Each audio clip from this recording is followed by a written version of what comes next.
दोस्तों, भारत और श्रीलंका के बीच नरेंद्र मोदी स्टेडियम अहमदाबाद में खेला गया तीसरा T20 मुकाबला मानो क्रिकेट के मैदान पर एक ऐसी आंधी थी जिसने हर क्रिकेट प्रेमी के दिल को झकझोर कर रख दिया। यह न सिर्फ एक मैच था बल्कि एक ऐसा रोमांचक तमाशा था जिसने हर पल दर्शकों को अपनी सीटों से बांधे रखा। भारतीय बल्लेबाजों ने श्रीलंका के गेंदबाजों की ऐसी धुनाई की कि गेंद स्टेडियम के हर कोने में नाच उठी। फिर भारतीय गेंदबाजों ने श्रीलंका की बल्लेबाजी को घुटनों पर लाकर उनके हौसले पस्त कर दिए। यह था एक ऐसा मुकाबला जहां हर गेंद, हर शॉट और हर विकेट ने स्टेडियम में तालियों और सीटियों की गूंज पैदा की। तो तैयार हो जाइए, क्योंकि आज हम आपको इस धमाकेदार मैच का ऐसा रोमांचक हाईलाइट दिखाने जा रहे हैं जो आपके रोंगटे खड़े कर देगा। इस हाईलाइट को अंत तक जरूर देखिए और अगर आपका दिल भी भारत की जीत के लिए धड़कता है तो वीडियो को एक लाइक जरूर कीजिए। अब आपका ज्यादा समय ना लेते हुए इस सुपर एक्साइटिंग महामुकाबले की हाइलाइट्स को दिखाते हैं। दोस्तों, भारत और श्रीलंका के बीच 3 T20 मैचों की सीरीज पहले ही रोमांच की चरम सीमा पर थी। पहला मैच भारत ने अपने नाम किया था, लेकिन श्रीलंका ने दूसरे T20 में शानदार वापसी करते हुए सीरीज को 1-1 से बराबर कर दिया था। अब बारी थी तीसरे और निर्णायक T20 की, जो अहमदाबाद के नरेंद्र मोदी स्टेडियम में खेला जाना था। यह दुनिया का सबसे बड़ा क्रिकेट स्टेडियम अपनी विशाल दर्शक क्षमता और शानदार पिच के लिए जाना जाता है। इस मैदान पर भारत ने पहले भी कई ऐतिहासिक जीत दर्ज की थी और आज फिर से भारतीय फैंस को उम्मीद थी कि उनकी टीम एक बार फिर इतिहास रचेगी। मैच की शुरुआत हुई टॉस के साथ। भारतीय कप्तान सूर्य कुमार यादव ने सिक्का उछाला और किस्मत ने उनका साथ दिया।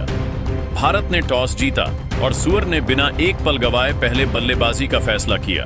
उनकी रणनीति साफ थी।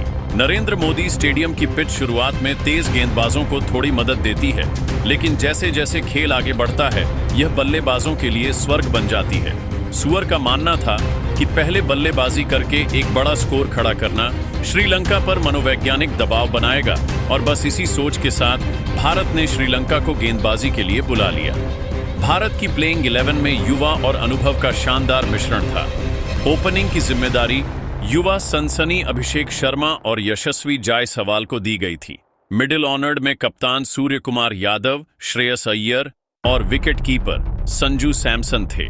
ऑलराउंडर हार्दिक पांड्या और अक्षर पटेल टीम को बैलेंस दे रहे थे, जबकि गेंदबाजी आक्रमण में हर्षित राणा, कुलदीप यादव, अर्शदीप सिंह और वरुण चक्रवर्ती जैसे धुरंधर शामिल थे।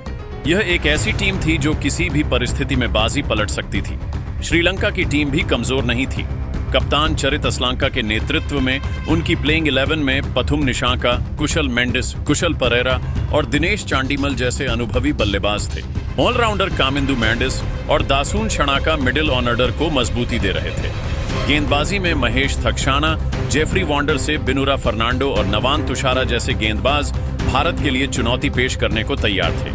मैच शुरू हुआ। टीम इंडिया की तरफ से अभिषेक शर्मा और यशस्वी जायसवाल ओपनिंग के लिए मैदान पर उतरे। सामने थे श्रीलंका के सबसे खतरनाक तेज गेंदबाज बिनुरा फर्नांडो, जिनकी स्विंग और गति किसी भी बल्लेबाज को परेशान कर सकती थी।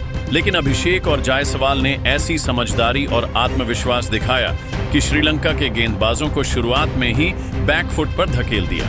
पहले 3 ओवरों में भारत ने सावधानी बरती। बेनुरा और नवान तुषारा ने स्विंग का फायदा उठाते हुए रन फ्लो को रोकने की कोशिश की। 3 ओवरों के बाद भारत का स्कोर था 18 रन बिना किसी विकेट के नुकसान के। ये एक सदी हुई शुरुआत थी, जहां दोनों ओपनरों ने सिंगल्स और डबल्स के साथ पारी को आगे बढ़ाया। श्रीलंका की तरफ से चौथा ओवर लेकर आए जेफरी वॉन्डर से और यहीं से यशस्वी जायसवाल ने अपने इरादे जाहिर कर दिए। वॉन्डर से की पहली गेंद पर जायसवाल ने एक शानदार कवर ड्राइव लगाया जो सीधे बाउंड्री के पार गई। अगली गेंद पर उन्होंने मिड विकेट की दिशा में एक करारा चौका जड़ा। इस ओवर में 2 चौके और एक सिंगल के साथ 9 रन आए। स्टेडियम में बैठे दर्शक झूम उठे और भारत की पारी में मानो नई जान आ गई। स्कोर 27 रन पर पहुंच गया। 5वां ओवर बिनुरा फर्नांडो ने फेंका और इस बार अभिषेक शर्मा ने आक्रमण की कमान संभाली। उन्होंने एक शॉर्ट गेंद को डीप स्क्वायर लेग की दिशा में के लिए उड़ा दिया। इस ओवर में 10 रन आए और भारत का स्कोर 37 रन हो गया। छठे ओवर में श्रीलंका ने अपने तुक्के के महेश थीशाना को गेंद सौंपी, लेकिन जायसवाल तो आज किसी और ही मूड में थे। थीशाना की दूसरी गेंद पर जायसवाल ने एक लॉफ्टेड कवर ड्राइव लगाया जो हवा में तैरता हुआ के लिए गया। अगली गेंद पर उन्होंने एक सिंगल लिया और फिर अभिषेक ने ओवर की आखिरी गेंद पर एक शानदार चौका जड़ा। इस ओवर में 12 रन आए और पावर प्ले के बाद भारत का स्कोर बिना विकेट खोए 63 रन था और रन रेट 10.50 के आसपास थी। 7वें ओवर में श्रीलंका ने दासुन शनाका को गेंद सौंपी, लेकिन जायसवाल ने उनकी गेंदों को भी नहीं बख्शा। पहली गेंद पर एक शानदार बैकफुट पंच के साथ चौका और तीसरी गेंद पर एक गगनचुंबी इस ओवर में 11 रन आए और जायसवाल ने सिर्फ 21 गेंदों में अपनी हाफ सेंचुरी पूरी कर ली। ये एक ऐसी पारी थी जिसमें तकनीक, टेम्परामेंट और ताकत का अद्भुत मेल देखने को मिला। स्टेडियम में तालियां गूंज रही थीं और डगआउट में भारतीय खिलाड़ी इस युवा सितारे की तारीफ में डूबे थे। 8वें ओवर में श्रीलंका की तरफ से गेंदबाजी करने के लिए थीशाना वापस आए, लेकिन अभिषेक शर्मा ने उनकी गेंद पर एक शानदार स्वीप शॉट खेलकर चौका जड़ा। हालांकि ओवर की आखिरी गेंद पर थीशाना ने बाजी मारी।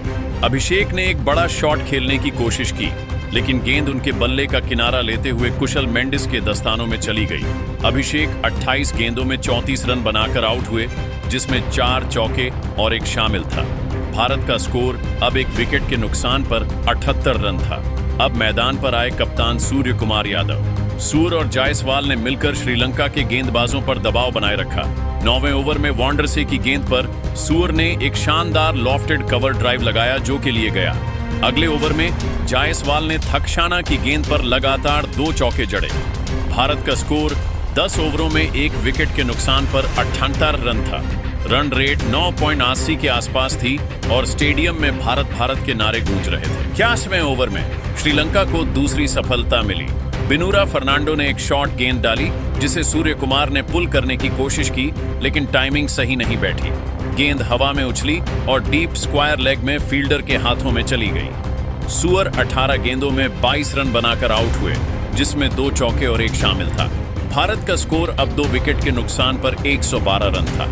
अब मैदान पर आए श्रेयस अय्यर, जो हाल के महीनों में शानदार फॉर्म में थे। जायसवाल और अय्यर ने मिलकर श्रीलंका के गेंदबाजों की धज्जियां उड़ाना शुरू कर दिया। 12वें ओवर में दासुन शनाका की गेंद पर जायसवाल ने एक शानदार सिक्सर जड़ा, जो सीधे स्टैंड्स में गया।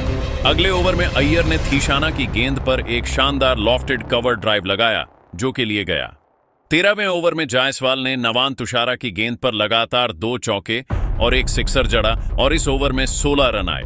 भारत का स्कोर अब 13 ओवरों में 2 विकेट के नुकसान पर 146 रन था। 14वें ओवर में जायसवाल ने एक और मील का पत्थर छू लिया। उन्होंने वांडरसे की गेंद पर एक शानदार लॉफ्टेड कवर ड्राइव लगाया और सिर्फ 38 गेंदों में अपना शतक पूरा कर लिया। यह एक ऐसी पारी थी जिसमें 12 चौके और 4 शामिल थे। स्टेडियम तालियों और नारों से गूंज उठा, लेकिन क्रिकेट में ट्विस्ट कभी खत्म नहीं होते। 15वें ओवर में थीना ने जायसवाल को एक स्लोअर गेंद पर चकमा दिया। जायसवाल ने बड़ा शॉट खेलने की कोशिश की, लेकिन गेंद हवा में उछली और लॉन्ग ऑन में कैच हो गई। जायसवाल ने 40 गेंदों में 104 रन बनाए, जिसमें 13 चौके और 4 शामिल थे। भारत का स्कोर अब 3 विकेट के नुकसान पर 184 रन था। जायसवाल का विकेट गिरने के बाद अब मैदान पर आए संजू सैमसन। अय्यर और सैमसन ने पारी को तेजी से आगे बढ़ाया। 16वें ओवर में अय्यर ने बिनरा फर्नांडो की गेंद पर 2 शानदार जड़े और इस ओवर में 15 रन आए। 17वें ओवर में सैमसन ने नवान तुषारा की गेंद पर एक शानदार कवर ड्राइव और एक सिक्सर जड़ा। भारत का स्कोर 17 ओवरों में 3 विकेट के नुकसान पर 135 रन था। 18वें ओवर में अय्यर ने ढीकशाना की गेंद पर लगातार 3 चौके जड़े और सिर्फ 34 गेंदों में अपना शतक पूरा कर लिया। यह एक ऐसी पारी थी जिसमें 10 चौके और 5 शामिल थे। स्टेडियम में दर्शक झूम उठे और अय्यर ने अपनी बल्लेबाजी से साबित कर दिया कि वह किसी भी बड़े स्कोर को हासिल कर सकते हैं। 19वें ओवर में सैमसन ने वांडरसे की गेंद पर एक शानदार सिक्सर और 2 चौके जड़े और इस ओवर में 16 रन आए। आखिरी ओवर में अय्यर और सैमसन ने मिलकर 18 रन बटोरे, जिसमें अय्यर का एक और शामिल था। भारत की पारी 20 ओवरों में 3 विकेट के नुकसान पर 29 रन पर समाप्त हुई। टीम इंडिया ने श्रीलंका को जीत के लिए 230 रनों का पहाड़ जैसा लक्ष्य दिया। टीम इंडिया की तरफ से संजू सैमसन 22 गेंदों में 36 रन बनाकर नाबाद रहे, जिसमें 4 चौके और 2 शामिल थे। यह एक ऐतिहासिक स्कोर था जिसने श्रीलंका के खेमे में सन्नाटा फैला दिया। 230 रनों के विशाल लक्ष्य का पीछा करने उतरी श्रीलंका की टीम। उनके पास पथुम निशांका, कुशल मेंडिस और कुशल परेरा जैसे आक्रामक बल्लेबाज थे। लेकिन भारतीय गेंदबाजों ने मानो पहले से ही एक स्क्रिप्ट तैयार कर रखी थी, जिसमें सिर्फ भारत की जीत लिखी थी। अर्शदीप सिंह ने पहला ओवर फेंका और उनकी दूसरी गेंद पर पथुम निशंका ने एक बड़ा शॉट खेलने की कोशिश की, लेकिन गेंद हवा में उछली और मिड ऑफ में हार्दिक पांड्या के हाथों में चली गई। श्रीलंका को पहला झटका सिर्फ 4 रन पर लगा। दूसरे ओवर में हर्षित राणा ने कुशल मेंडिस को एक तेज इन स्विंगिंग यॉर्कर पर बोल्ड कर दिया। मेंडिस गेंद को समझ ही नहीं पाए और गिल्लियां बिखर गईं। श्रीलंका का स्कोर अब 2 विकेट के नुकसान पर 10 रन था। तीसरे ओवर में अर्शदीप ने फिर कमाल दिखाया। कुशल परेरा ने एक शॉट खेलने की कोशिश की, लेकिन गेंद उनके बल्ले का किनारा लेते हुए संजू सैमसन के दस्तानों में चली गई। श्रीलंका अब 3 विकेट के नुकसान पर 14 रन पर सिमट गया। अब मैदान पर थे दिनेश चांडीमल और कप्तान चरित असलांका। दोनों ने कुछ देर पारी को संभाला और सिंगल्स डबल्स के साथ स्कोर को आगे बढ़ाया। 5वें ओवर में हार्दिक पांड्या की गेंद पर चांडीमल ने एक शानदार कवर ड्राइव लगाया जो बाउंड्री के पार गया, लेकिन 6ठे ओवर में कुलदीप यादव ने अपनी जादुई गुगली का कमाल दिखाया। चांडीमल ने एक बड़ा शॉट खेलने की कोशिश की, लेकिन गेंद उनके बल्ले को चकमा देकर स्टंप्स से जा टकराई। श्रीलंका का स्कोर अब 4 विकेट के नुकसान पर 32 रन था। कप्तान असलांका ने एक छोर संभाले रखा और कामिंदु मेंडिस के साथ मिलकर पारी को आगे बढ़ाया। 7वें ओवर में टीम इंडिया की तरफ से खतरनाक गेंदबाजी करते हुए वरुण चक्रवर्ती ने अपनी पहली गेंद पर ही कामिंदु को चकमा दिया। उनकी फ्लाइटेड गेंद पर कामिंदु ने बड़ा शॉट खेलने की कोशिश की, लेकिन गेंद लॉन्ग ऑन में कैच हो गई। श्रीलंका अब 5 विकेट के नुकसान पर 48 रन था। 8वें ओवर में कुलदीप ने फिर कमाल दिखाया। उनकी गुगली पर दासुन शनाका पूरी तरह चूक गए और गेंद पैड पर लगी। अंपायर ने एलबीडब्ल्यू की उंगली उठा दी। श्रीलंका का स्कोर 6 विकेट के नुकसान पर 60 रन था। असलांका ने हार नहीं मानी और महेश थक्साना के साथ मिलकर कुछ आक्रामक शॉट्स खेले। 10वें ओवर में असलांका ने हार्दिक की गेंद पर एक शानदार सिक्सर जड़ा जो सीधे स्टैंड्स में गया, लेकिन 11वें ओवर में वरुण चक्रवर्ती ने असलांका को एक मिस्ट्री गेंद पर चकमा दिया। असलांका ने बड़ा शॉट खेलने की कोशिश की, लेकिन गेंद हवा में उछली और मिड ऑफ में कैच हो गई। असलांका 34 रन बनाकर आउट हुए। श्रीलंका अब 7 विकेट के नुकसान पर 62 रन था। ठीकशाना और जेफरी वॉन्डरसे ने कुछ देर पारी को संभाला, लेकिन 13वें ओवर में अक्षर पटेल ने ठीकशाना को क्लीन बोल्ड कर दिया। 15वें ओवर में हर्षित राणा ने वॉन्डरसे को एक शॉर्ट गेंद पर आउट किया और 16वें ओवर में अर्शदीप सिंह ने बिनुरा फर्नांडो को बोल्ड कर दिया। श्रीलंका की पारी 17.2 ओवरों में 126 रनों पर सिमट गई।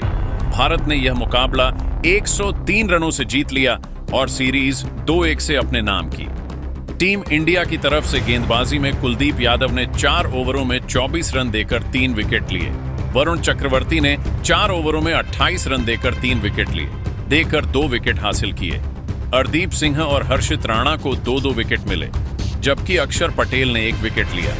भारतीय गेंदबाजों ने श्रीलंका को कोई मौका नहीं दिया और उनकी बल्लेबाजी को पूरी तरह ध्वस्त कर दिया। इस मैच का असली हीरो था यशस्वी जायसवाल। उनकी 104 रनों की नाबाद पारी ने न सिर्फ स्कोर बोर्ड को रोशन किया, बल्कि हर क्रिकेट फैन के दिल में जगह बना ली। Man on of the match का खिताब जायसवाल के नाम था और यह पूरी तरह उनका हक था। दोस्तों, यह थी भारत की श्रीलंका पर एक ऐतिहासिक जीत की कहानी। नरेंद्र मोदी स्टेडियम में खेले गए इस तीसरे T20 ने साबित कर दिया कि भारतीय टीम किसी भी चुनौती को पार करने में सक्षम है। आपके हिसाब से इस जीत का असली हीरो कौन था? आप खुद नीचे कमेंट करके बताइए और ऐसी ही नई